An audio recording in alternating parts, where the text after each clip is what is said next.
I'm just having technical difficulties all up and through here. Let's see if I can make this better. There I am. What's up, y'all? Welcome to the Successful Sundays.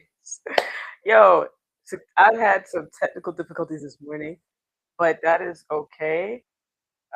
We are gonna get through this nonetheless. I'm just trying to figure this all out. Let's just get this going. Pardon me, I apologize. Yeah, I love technology. It's a great tool, but sometimes it be acting up. Anywho, welcome to another successful Sundays. I'm of course Coach AJ, dope life coach, the dopest life coach out there. I had a whole setup this morning, and then within the last like 4 minutes, it all died on me. That's okay. You gonna keep pivoting.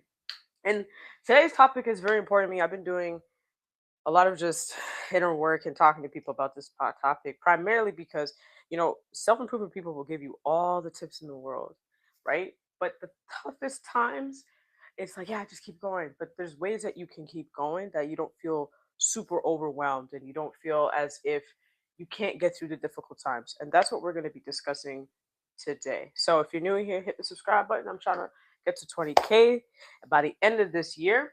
So let's waste no time. Let's get right into it. First of all, let's talk about best self. Oftentimes, when we think of best self, we think about perfection, constantly moving. It's kind of the opposite when it comes towards best self. Sometimes best self is not peak productivity. It doesn't mean like you're constantly doing something, right? Sometimes your best self is not the perfect discipline. This word here irritates me, perfection, because it makes us think that if everything's not going perfect, we're doing something wrong, which is not the case because when life is happening, you're doing the best you can, right? Always positive. That's a lie. You have moments where you could shift 1000%, but you may not always be positive, and you're always constantly crushing goals. That's also a lie. You're not doing that. That doesn't mean you're at your best self. Sometimes your best self is just you resting. Mix that up. There we go. Sometimes your best self is just you calming down the noise. And what I mean by the noise, I mean the noise that's around you, the things that are blocking you from resting, from being your best self, right? Calming down the noise that's removing you from you being who you want to be and where you want to go. Sometimes your best self could be you just simply choosing you, simply choosing yourself for once. And this is also uncomfortable because this thing right here, it's hard for us to to give ourselves grace. We have difficulty doing it because we were kind of taught that you just have to keep going. You just have to have the peak productivity. You have to have discipline, um, always positive, and you always have to be going after something. But as we could see, your best self is you being yourself 1000% authentically, and it could reside in resting. It could reside in you calming the noise that's surrounding you. It could be you just simply choosing yourself for once. So before we get into the steps, because I have notes as always, it's not about your performance. No, it's about your presence, where you are, being where your feet are. It's not about doing anything. It's about doing the things that matter to you the most, doing the things that make you get out of bed. And I just want to touch and pause in this one for a moment. Eric Dane passed away a couple days ago, and he made that 5 minute video for his kids, for his daughters. And he said, and one thing that really struck, which I was able to really connect with, was finding your purpose and your path and going after it and doing the things that make you get up every morning, even though it may be difficult, even though it could be challenging, doing it anyways. And that stood out to me a lot. Not being strong, but being honest. Oftentimes, honesty looks scary to us because it's removing the very layer of protection that we have been just putting on so that we can perform, and not perfection, just showing up. I I often think about how showing up is so important, and not just showing up for others, but showing up for yourself. What does that look like, and what does that mean? And it doesn't mean productivity. It doesn't mean perfect discipline. It doesn't mean always being positive. It doesn't mean crushing your goals all the time. It sometimes just not being perfect and showing up means giving yourself grace. It means resting. It means calming the noise around you and eliminating it, and eliminating the distractions that are holding you back from where you're trying to go. It means simply choosing you for once. And we have a difficulty doing that sometimes. So as I go into the steps and the foundations, just take a moment, take a deep breath, and understand that even when you go through the tough times and being your best self, it doesn't mean that it's about performance. It's about being there, presence. It's not about just doing anything. It's about doing the stuff that matters to you the most. It's not about being strong or being honest. Sorry, it's about being honest. And it sure is not about perfection. It's about showing up. So I'm just gonna erase this because I got some more notes for you guys to take or just get more out of this. Because the world is worlding, it's doing what it's gonna do. And we have two options here. We can allow it to bury us. We can allow it to. It's gonna stress us out to a certain degree, and that's feedback, right? In an odd way, stress is feedback too.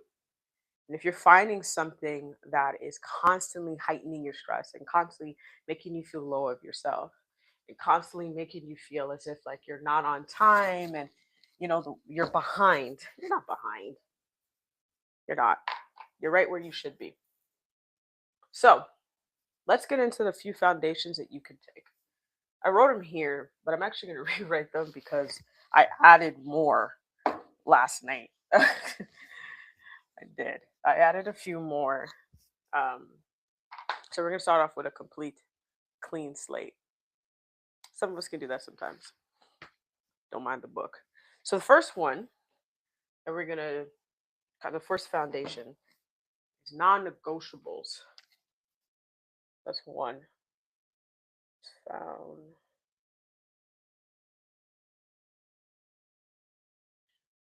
The first one is non.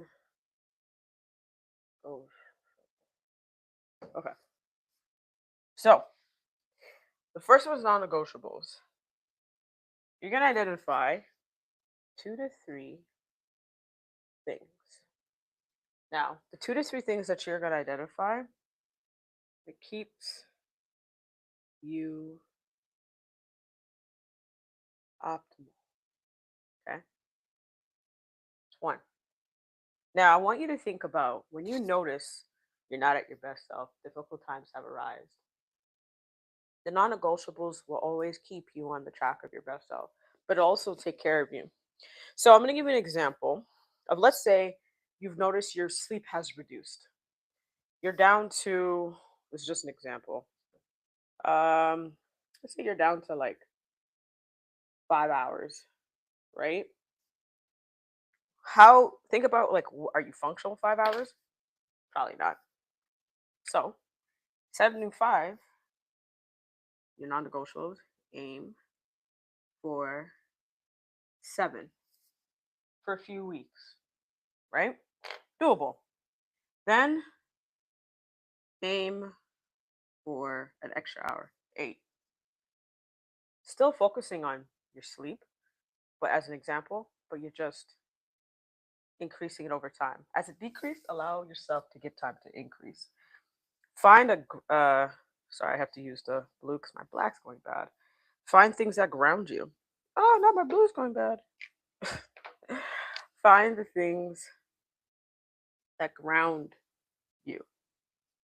So if you find meditation's the thing that grounds you, if you find journaling is the thing that grounds you, if you find that going for walks is what grounds you, do that. That's your non-negotiable. You need 2 to 3. Let's say you need to connect with people. Some people actually need the connection. So I'm just giving you example of three, and then you could think of your own. Connection. Meet with people that help you feel, that bring you back into where you want to be, where you may have lost the traction a little bit. Now, what we're doing here, and yeah, people also fill you up, right? Negative people, no. So what we're doing here, sorry, I'm looking at my notes because I made a few.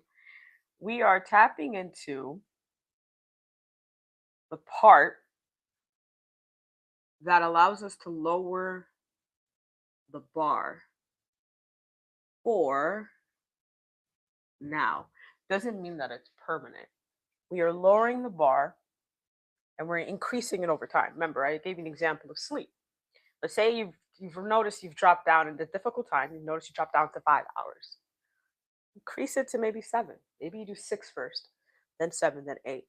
But you're dropping the bar, dropping the expectation just a little bit, and building back up over time. Remember, brick by brick. We're not trying to just like put a whole bunch of stuff and stick it to the wall. You're gonna get overwhelmed. You're not gonna want to stick with it at all. So another example, which works for me, I'll tell you this. When I decided to lose the 40 pounds, I knew I could not lift the way I lifted before. It was frustrating the hell out of me. I was starting and stopping and starting and stopping. So what I did was, instead of doing the hour workout that I used to do, I aimed for 30 minutes. I did 30 minutes and I started at 15 first for a few weeks. And then I increased it to 30. So yeah, lowering the bar, increasing it over time. There's nothing wrong with that. Okay. If you don't feel like journaling the 2 pages, maybe, or the 1 page you used to journal, just write down 3 words, write down 3 sentences. Maybe that's where you start. Again, it doesn't have to be this big thing, but whatever they are, you set the 2 to 3 things that keep you optimal, and then you build over time. We're lowering the bar to build it back up. Okay? That's foundation number one.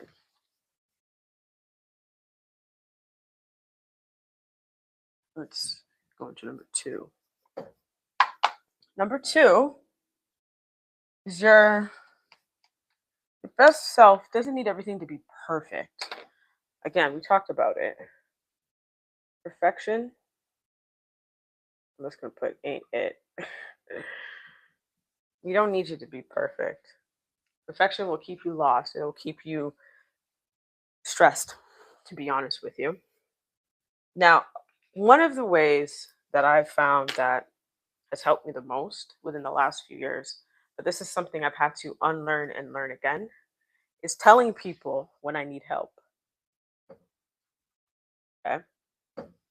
People ask me how you're doing. Everyone does this, right? Hey, how you doing? Like your friends, your close people. And what do we usually say? Oh, yeah, I'm good. I stopped doing that. When they ask me, there's only a few people I do this with, to be fair. But when someone asks me, how are you doing? I really take a second and I think. And if I'm struggling, I will ask for help. Seasonal depression time, I have people who hit me up on a regular basis. Hey, how are you doing? How's everything going?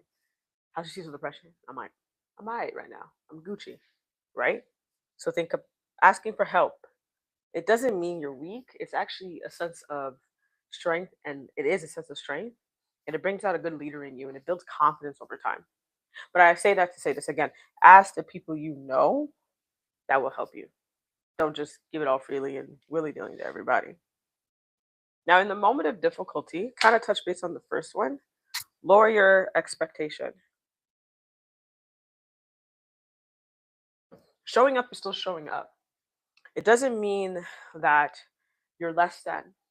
What would be more difficult to build back up from is just stopping completely, right? When we're going to working towards our best self and maintaining that. So lower the expectations a little bit. It's okay. You're still working at it. You're still doing it. It's better than nothing. Ask yourself, what do you need?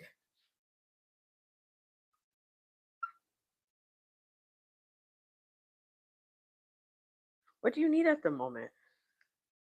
Is it more sleep? Is it more just rest in general? Is it maybe you need to take a day off from work? Maybe you just need to take a quick little vacation, a staycation. Maybe you need to talk to a therapist. Maybe you need to work with a counselor. Maybe you need to start looking into coaching. What do you need? Ask yourself that question.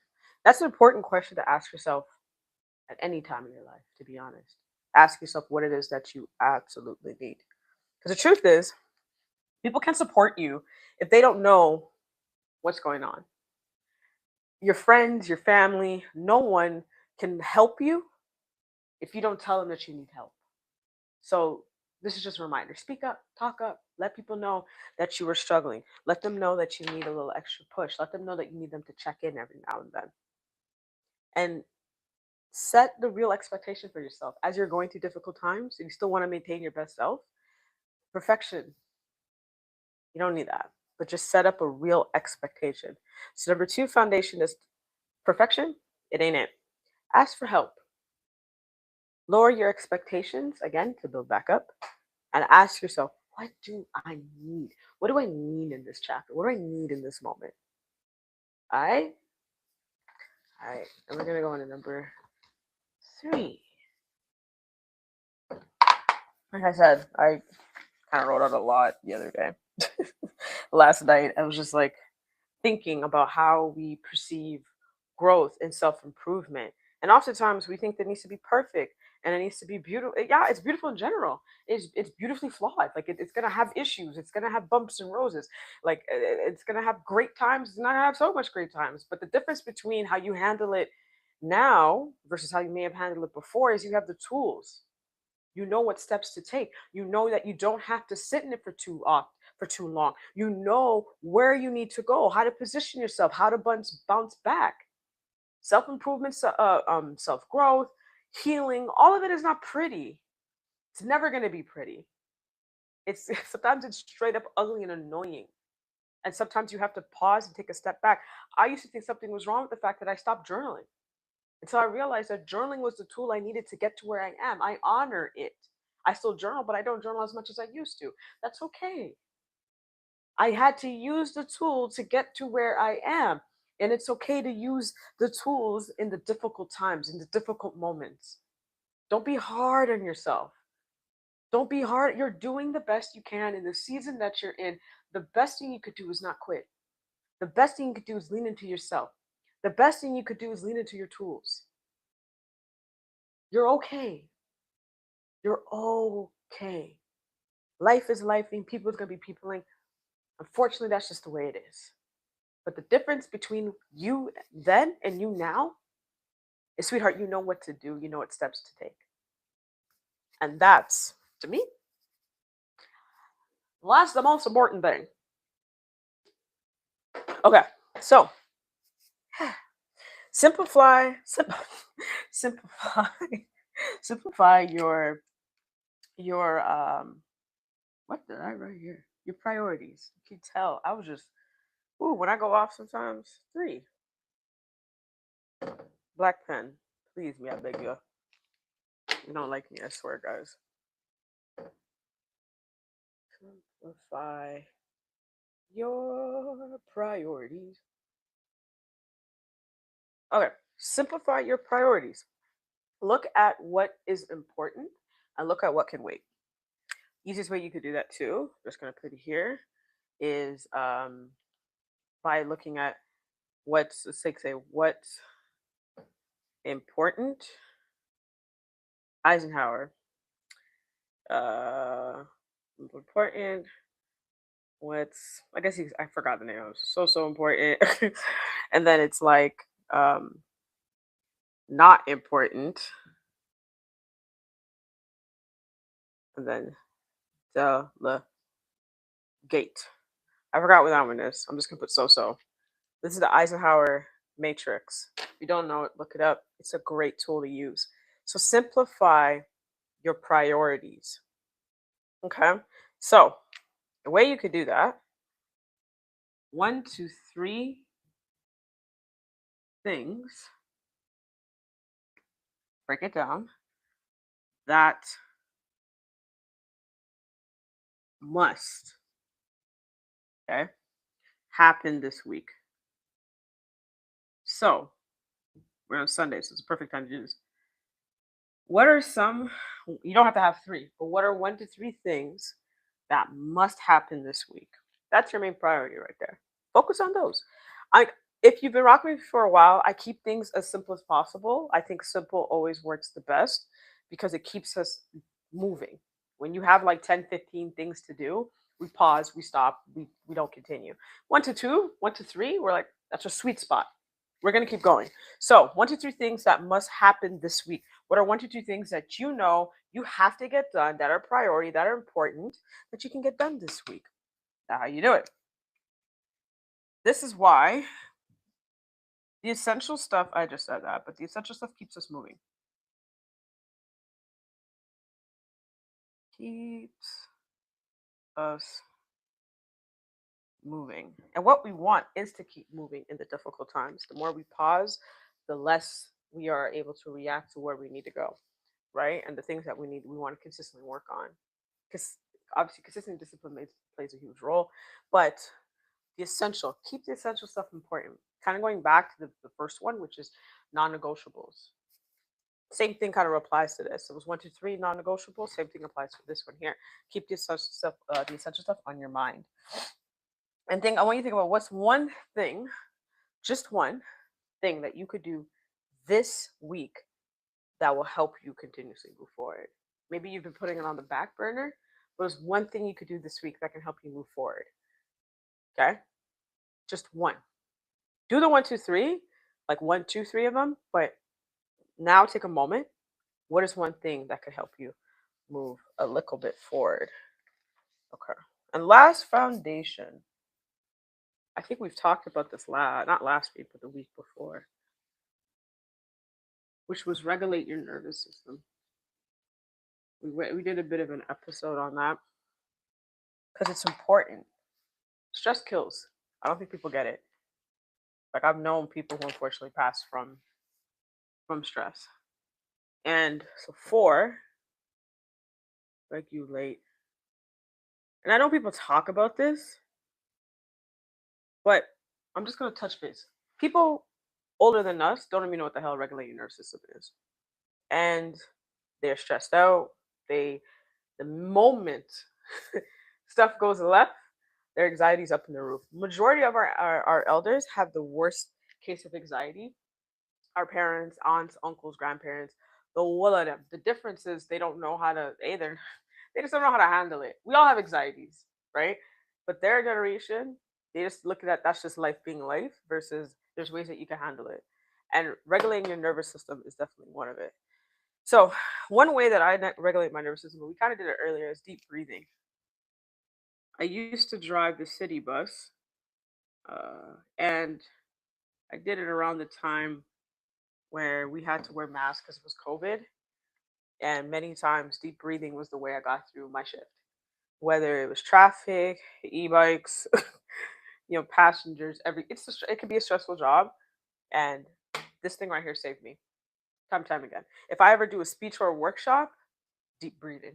To be honest, when I came on live, I prayed, took a deep breath. Like it's a great way to for me to show up and regulate my nervous system.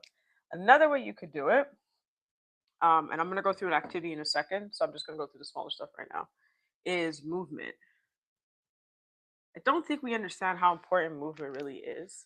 But it really helps us a whole lot. Did I just spell movement wrong? Sweet Lord. My teachers would not, or my mother would not be happy about that. There we go. Forgot like the E there. Anywho, movement is so important. Just moving your body, walking, uh, even if it's just for 15, 20 minutes. I don't work out. Well, I haven't in a minute because I walk a lot. Um, for the most part, I walk a lot. So every time that when I worked out, it wasn't about just gaining gains and losing weight.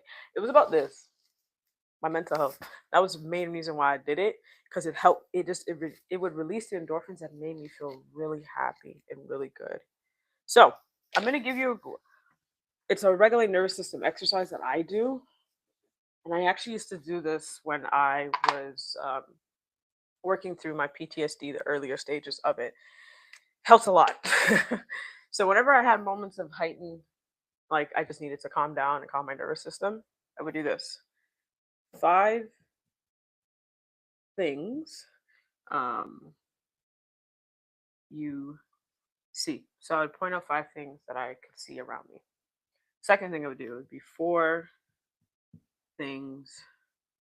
I don't know why I'm reading that. Jeez, sorry. What's going on with me this morning? 4 things you could touch. Then it'd be 3 you could hear, smell.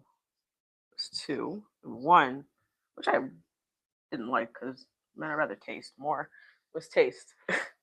So how I did it was and this would just shift my mindset from whatever was bugging me at the moment or triggering me.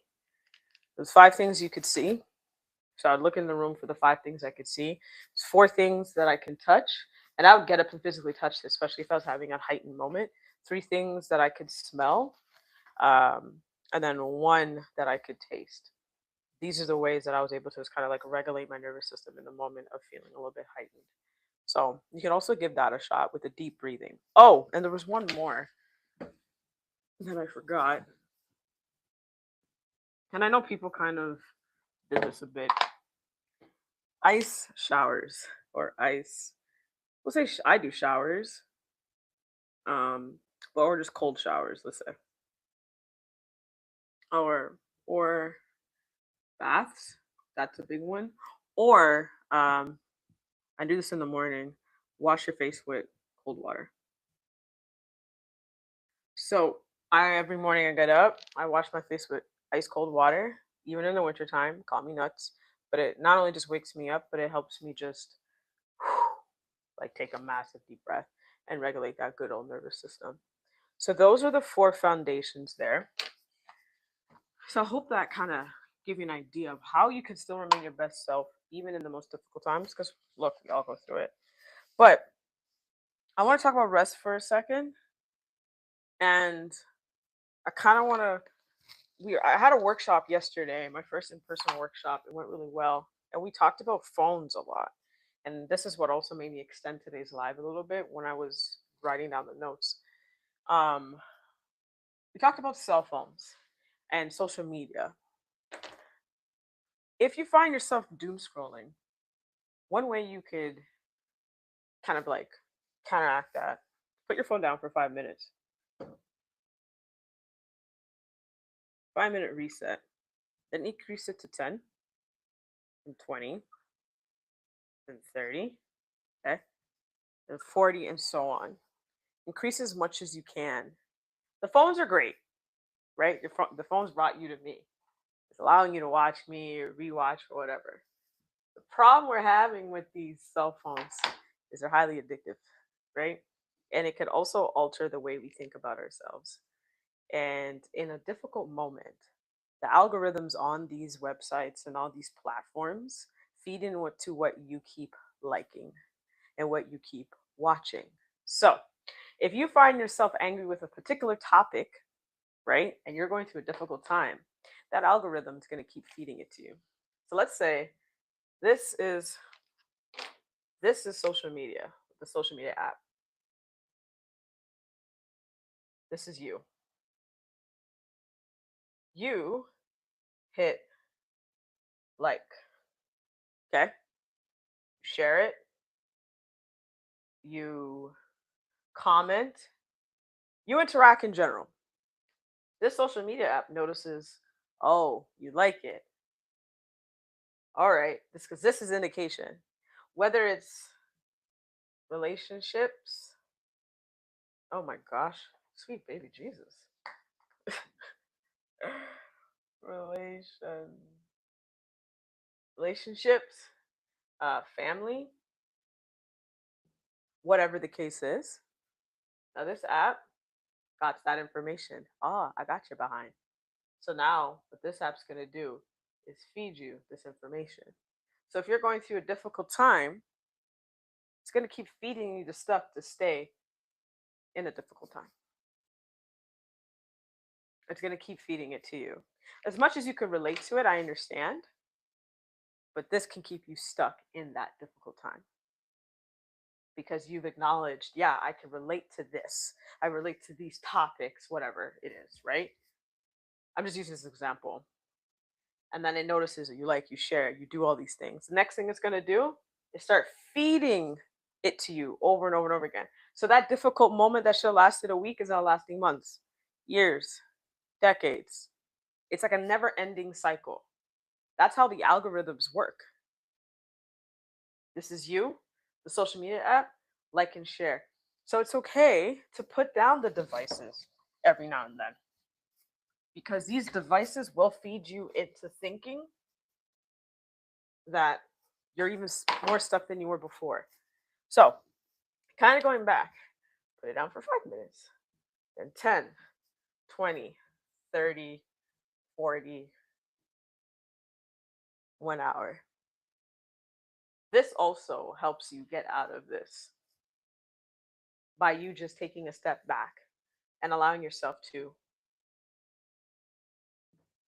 rest. That was the whole point of that. I wanted you to understand how important rest is.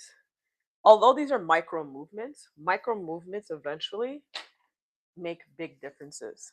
Notice 5, 10, 20, 30, 40, 1 hour. Imagine what you could do with that 1 hour, the 40 minutes, the 30 minutes. What are some of the things you could do self care in that moment? You could actually rest in that moment. Oftentimes we skip it. We skip the small steps. And also, before I continue, we skip the small steps because when we are scrolling, we look at that, we see one person that their 30-second highlight reel. First thing we do, especially if we're in a difficult time, if we're in a moment of facing some form of uncomfortable moments and we're struggling, life is lifing, people are being people and they're pissing you off or knowing you, whatever the case is, the first thing we do is we start to compare it. And look, you don't feel bad about it. Everybody does it. The only difference is how long are you going to stay in it. How long are you willing to sit in that? That is the question of all questions. Hopefully not too long. So here's the thing. I'm going to give you the main steps to see, kind of like have a reality check of where you are. Number one, you acknowledge. Acknowledge where you are. Acknowledge where you are. Just do like a self assessment. Where am I? Acknowledge that maybe you're going through a difficult time. Acknowledge, right? Two, small changes make bigger moves than we ever could think. Don't discredit the small changes. Third, ask yourself, what's the smallest step I can take?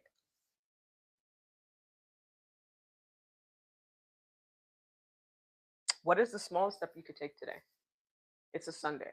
So based off of the one to two string, two, well, one to two three, one to two, 1 to 3 days, 1 to 3 things that you want to put your best foot forward to. What's the smallest step you could take for this week? And lastly, I wrote it earlier, but I erased it. Give yourself grace. Again, life is lifing. People is going to be people. At the end of the day, in the difficult times, don't forget to give yourself all the grace you can. All the grace you can. All right. So that's all I have for you guys today. I appreciate you locking in and just give yourself, remove the pressure. If you're going through a difficult moment, you're human. You're human. At the beginning of this live, I had technical difficulties for like the umpteenth time. I still kept pushing. You're human, right? Allow yourself to give yourself the moment to just acknowledge it and figure out what the steps you want to take. Make plans to take that step, just one, and then give yourself all the grace you can, even if it feels uncomfortable. All right? All right. Again, my name is Coach AJ, Dope Life Coach, Dopest Life Coach out there. Hope you're able to get some really good tips from today. And again, I'm going to be having these type of lives where it's not just the fluff of self-improvement. It's about just taking the actual small steps because life is lifing for a lot of us right now. And I want to be able to help you guys as much as I can. So, again, I will see you next Sunday. And I hope you guys have a lovely and blessed and dope week. And y'all know what to do. Walk with peace, walk with love.